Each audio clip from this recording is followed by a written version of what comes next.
మన సోదరులందరికీ కూడా శుభోదయం, నవరాత్రి శుభాకాంక్షలు. నిన్న నవరాత్రి సందర్భంగా మనం గోదావరి బ్రాహ్మణ సమాజం అనే ఒక ఛానల్ని ప్రారంభించడం జరిగింది. ఆ ఛానల్ ప్రారంభమైన తర్వాత ఈరోజు మొట్టమొదటి వీడియోగా కాకినాడలో కలిసి ఉన్న శ్రీ బాలా త్రిపుర సుందరి అమ్మవారి దేవాలయాన్ని ఈరోజు చిత్రీకరించి ఆ దేవాలయ విశేషాలు మీకు అందరికీ తెలియజేయాలనే ఉద్దేశంతో ఈరోజు మేము వీడియో షూట్ చేయడం జరిగింది. ఆ వీడియోలో భాగంగా ఎగ్జిక్యూటివ్ ఆఫీసర్ గారిని కూడా కలిసి ఆయన ద్వారా కొన్ని విషయాలు మీ ముందు తీసుకొచ్చాము. లోపల వీడియో బయట తీసుకోవడానికి మాత్రమే వారు అనుమతించిన కారణంగా లోపల దేవాలయ మూర్తుల్ని, అంతర్భాగంలో దేవాలయ మూర్తుల్ని వీడియో షూట్ చేయడం కుదరలేదు. ఈ 9 రోజులు కూడా ఈ నవరాత్రి సందర్భంగా కాకినాడలో వెలిసిన అమ్మవారి బాలా త్రిపుర సుందరి అమ్మవారి ఉత్సవాలు చాలా ఘనంగా జరుగుతాయి. కాబట్టి మీరందరూ తప్పకుండా ఈ 9 రోజుల్లో అమ్మవారి దర్శనం చేసుకుని అమ్మవారి కృపకి పాత్రలు అవుతారని చెప్పి ఆశిస్తూ మీకు ఈ వీడియో నచ్చుతుంది అని అనుకుంటున్నాను. ఎందుకంటే మా మొట్టమొదటి వీడియో చిన్న చిన్న మిస్టేక్స్ ఉండొచ్చు. మా ప్రయాణం మొదటి అడుగు ఈరోజే పడింది. మీరందరూ కూడా ఈ ఛానల్ని ఎంకరేజ్ చేసి సబ్స్క్రైబ్ చేసి కామెంట్ చేయవలసిందిగా కోరుకుంటున్నాను. Thank you. Me PVD Durgaprasad.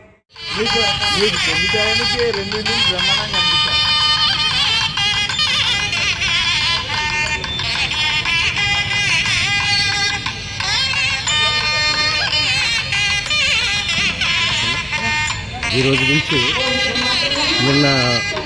నిన్న నుంచి దేవీ నవరాత్రి ఉత్సవాల్లో భాగంగా మన కాకినాడలో కలిసినటువంటి శ్రీ బాలా త్రిపుర సుందరి అమ్మవారి దేవాలయం దగ్గర నవరాత్రి ఉత్సవాలు కార్యక్రమాలు ప్రారంభమయ్యాయి. ఆ కార్యక్రమంలో భాగంగా ఈరోజు 2వ రోజు అమ్మవారి విశేషాలంకారంతో ఉన్నారు. ఈరోజు మీకు అమ్మవారి గుడి యొక్క మొత్తం దర్శనం చేయిస్తాం. మాతో పాటు రండి. మనం ఇప్పుడు ఆలయ ప్రధాన ద్వారం గుండా మనం లోపల ప్రవేశిస్తున్నాం.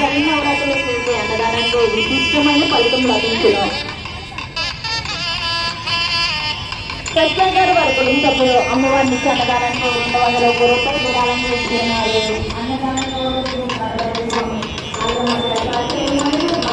దేవాలయం గురుద్వారా నుంచి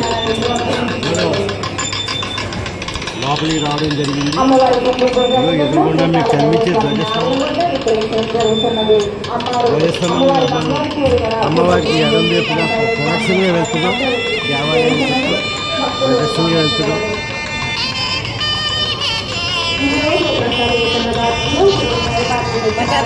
పోలీసు వారు భక్తుల భద్రతకి చెక్ పోస్ట్ ఏర్పాటు చేశారు, అవుట్ పోస్ట్. అలాగే భక్తుల అన్నదానం నిమిత్తం ఉన్నటువంటి కళ్యాణ మండపం ఉంది. అందులో అన్నదాన వితరణ జరుగుతుంది. భక్తులు ఉదయం నుంచి కూడా తెల్లవారుజాము 5:30 నుంచి కూడా భక్తులు చాలా విశేషంగా రద్దీగా ఉన్నారు. 10:30 కావస్తుంది కాబట్టి కొద్దిగా రద్దీ తగ్గింది. చాలామంది భక్తులు ఉదయం నుంచి కూడా ఈవోగా చెప్పిన ప్రకారం సుమారు 40,000 మంది దాకా వచ్చిందని చెప్పడం జరిగింది.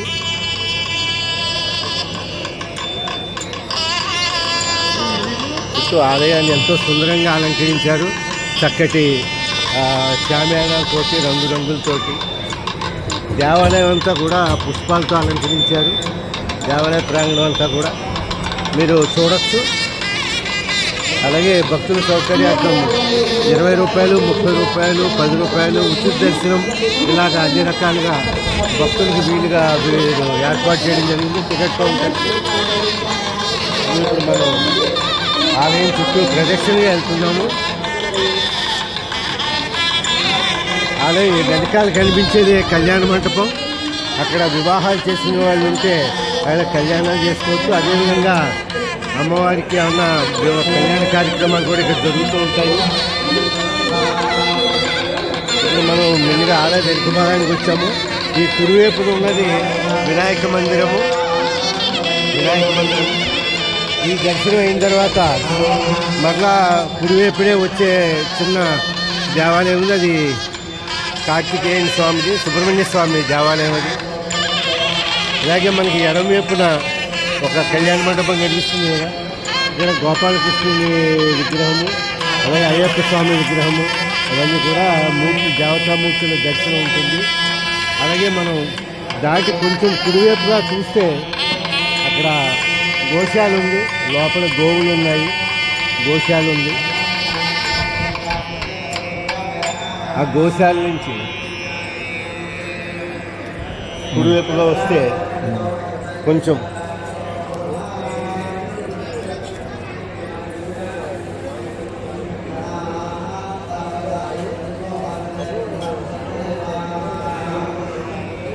ఆ గోశాల దగ్గర నుంచి మనం కొంచెం ముందుగా వస్తే అదిగో నవగ్రహాల యొక్క విగ్రహాలు ఉన్నాయి.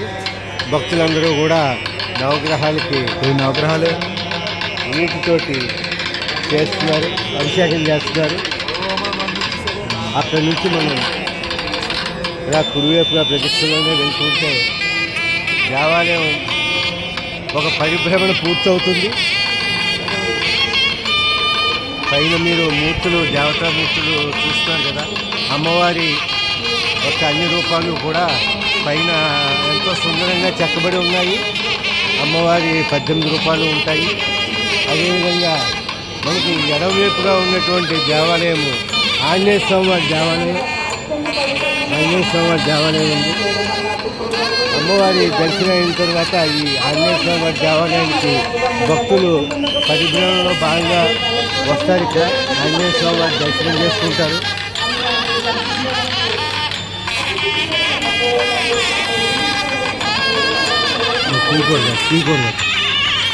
ఇక్కడ దేవాలయం లోపల అమ్మవారిని తీయడానికి కానీ దేవాలయ విగ్రహాలు తీయడానికి కూడా అనుమతి లేకపోవడం వల్ల మేము అమ్మవారి లోపల విగ్రహాన్ని తీయలేకపోయాము. అందుకని కేవలం బయట మాత్రమే మనం వీడియో షూటింగ్ జరుగుతుంది. ఇదంతా రిసెప్షన్ కౌంటర్ ఎడమవైపు ఉన్నది. కాబట్టి భక్తులందరూ కూడా ఉచిత వైద్య శిబిరం, ఇక్కడ ఉచిత వైద్య శిబిరం కూడా ఏర్పాటు చేశారు. ఎవరికైనా ఇబ్బందులు ఉంటే మీరు ఇక్కడికి వచ్చి చెక్ చేయించుకోవచ్చు. అదే కాబట్టి కాకినాడలో ఉన్నటువంటి భక్తులందరూ కూడా, దగ్గరలో ఉన్న వాళ్ళందరూ కూడా ఈరోజు వచ్చి అమ్మవారి దర్శనం చేసుకుని ఈరోజు సాయంత్రం ఈ 9 రోజులు కూడా అమ్మవారి సాయంత్రం విశేష అలంకారంతో ఉంటారు. ప్రతిరోజు సాయంత్రం అమ్మవారి అలంకరణ మార్పు జరుగుతూ ఉంటుంది. కాబట్టి మీరందరూ కూడా వచ్చి అమ్మవారి దర్శనం చేసుకుని త్రిపుర సుందరి దేవి కృపకి పాత్రలు అవుతారని చెప్పేసి కోరుకుంటున్నాం. గోదావరి గ్రామ సభల గురించి నిన్న నుంచి నవరాత్రులు ప్రారంభమయ్యాయి. ఈ నవరాత్రుల సందర్భంగా గత సంవత్సరాన్ని అంటే ఈ ఏడాది ఈ రాను భక్తులకి ఒక సౌకర్యాలు కానీ ఇట్లాంటివన్నా ఏర్పాటు చేస్తారు. ఈ 9 రోజులు మీరు నిర్వహించే కార్యక్రమాలు నేను ఎంతమంది భక్తులు వచ్చారు, ఎంత ఎక్స్పెక్ట్ చేస్తారు ఈ 9 రోజులు వాళ్ళని వివరాలన్నీ కొంచెం మీరు దయచేసి మా సబ్స్క్రైబర్స్ వివరిస్తారని చెప్పేసి కోరుకుంటున్నాను.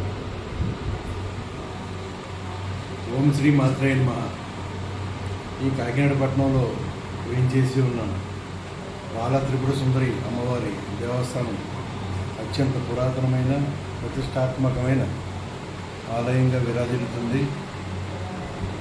ఈ అమ్మవారి ఆలయంలో శరన్నవరాత్రి, ఈ దేవీ నవరాత్రులు సందర్భంగా 10 రోజులు విస్తృత సంఖ్యలో సుదూర ప్రాంతాల నుంచి భక్తులు దర్శనార్థం ఇచ్చేస్తూ ఉంటారు.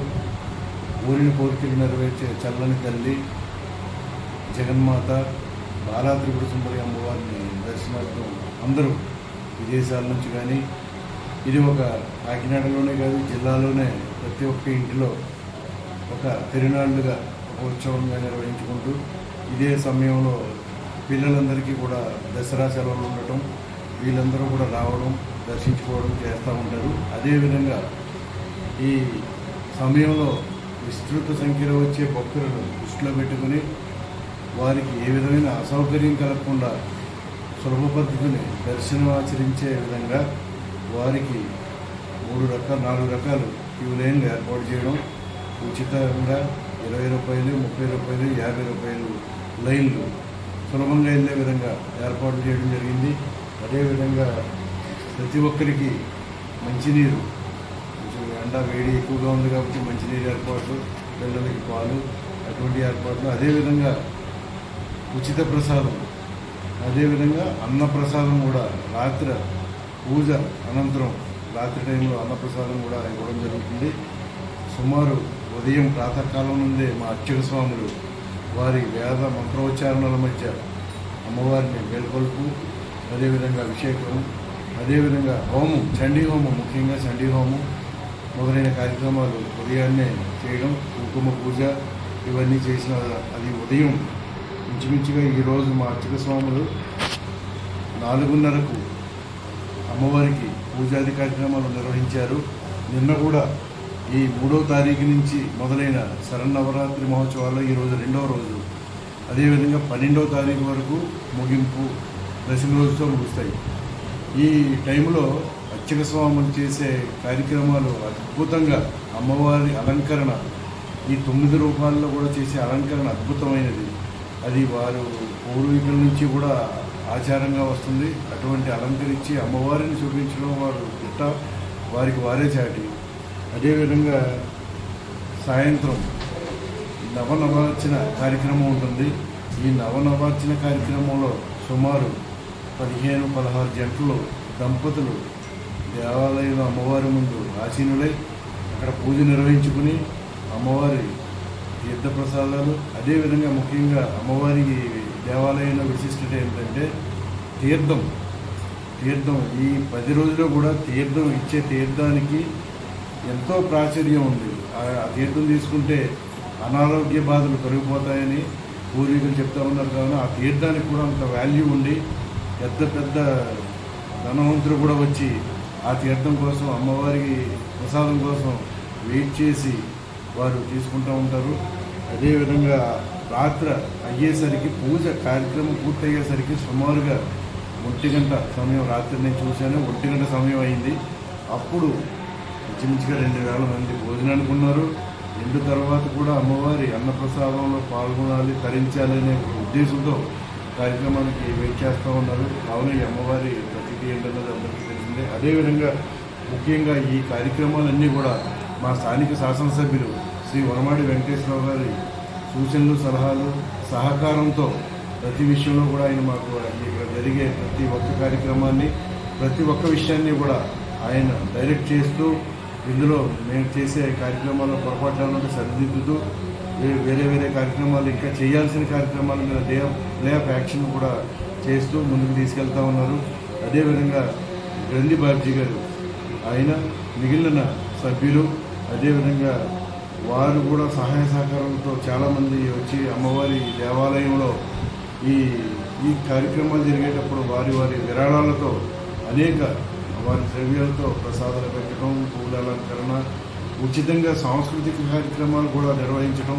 సాయంత్రం అయ్యేసరికి 5 గంటల నుంచి రాత్రి 11 గంటల వరకు కూడా ప్రతిరోజు ఆలయంలో మండపంలో ఉచిత కూచిపూడి కానీ, బుర్రకథలు, హరికథలు అటువంటి సాంస్కృతిక కార్యక్రమాలు కూడా నిర్వహించడం జరుగుతుంది.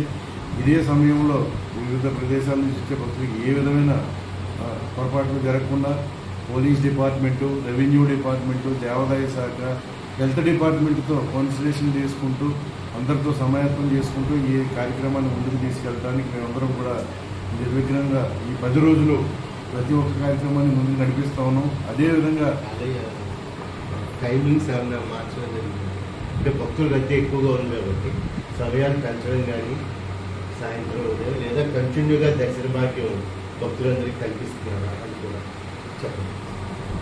ఈ నవరాత్రి మహోత్సవాల సందర్భంగా అధిక సంఖ్యలో వచ్చే భక్తులకు అనుగుణంగా వారు వచ్చే టైంని ఒక ½ అన్ అవర్ పెంచడం జరిగింది, ముందుకు తీయడం.